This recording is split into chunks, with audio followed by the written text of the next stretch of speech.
वहीं अब बात करेंगे बिहार के कथित बाहुबली पप्पू यादव की, जिन्होंने पहले कहा कि लॉरेंस को मैं चुनौती देता हूं कि 24 घंटे में सबक सिखा दूंगा, लेकिन कुछ दिन के बाद जब उनको धमकी मिली तो उन्होंने यह कहा कि लॉरेंस गैंग के लोगों ने धमकी दी है।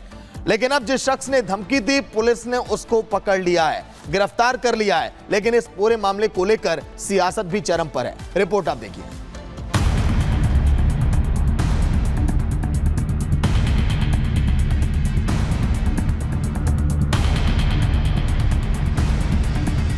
बिहार के पूर्णिया से सांसद पप्पू यादव को धमकी देने वाला गिरफ्तार हो गया है। दिल्ली से महेश पांडे नाम के एक शख्स को गिरफ्तार किया गया।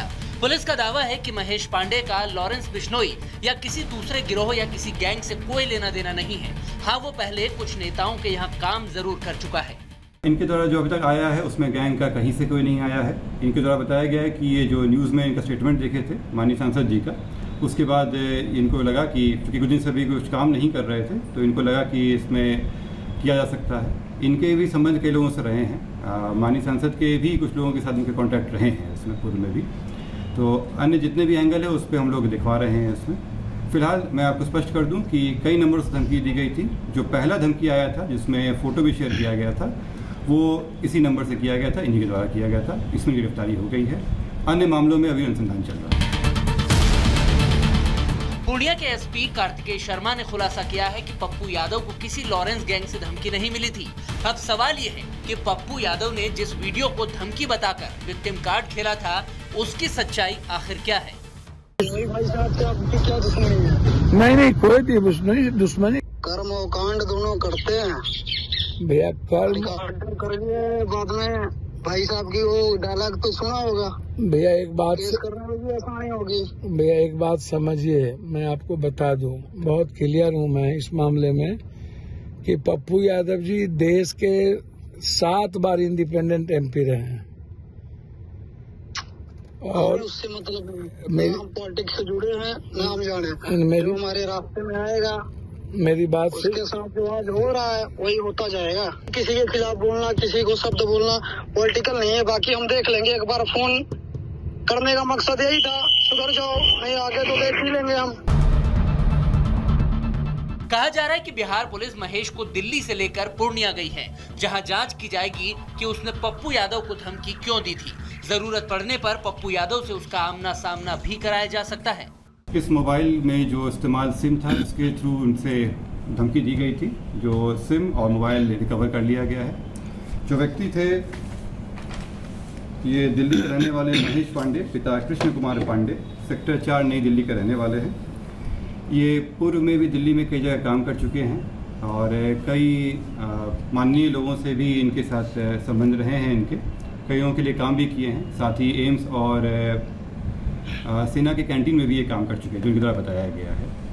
प्रारंभिक जांच में अभी यही आया है और इस व्यक्ति को गिरफ्तार कर लिया गया है। अभी हम लोग रिपोर्ट प्रस्तुत करेंगे, बाकी रिमांड पे लेने के बाद अन्य पूछताछ की जाएगी।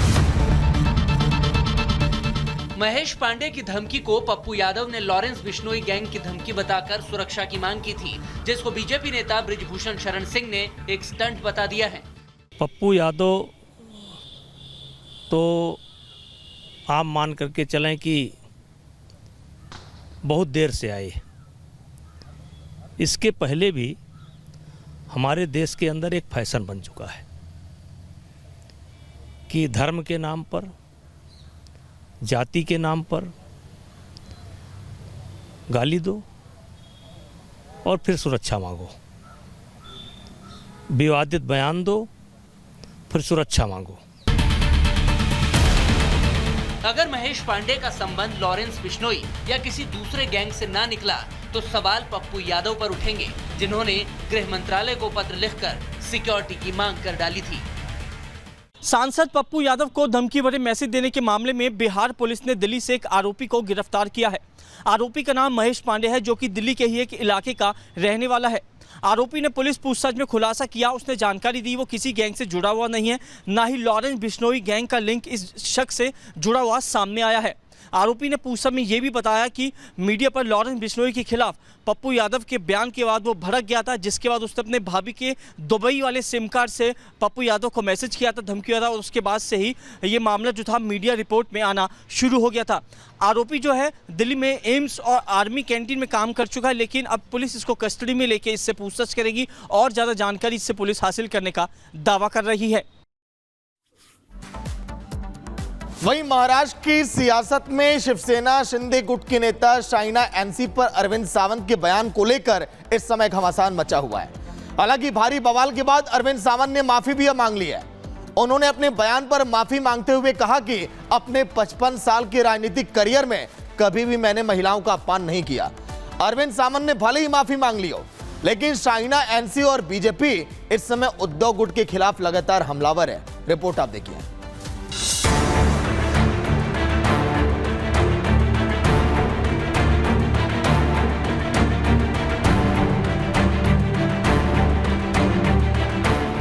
बयान पर माफी, सियासत की मुनादी।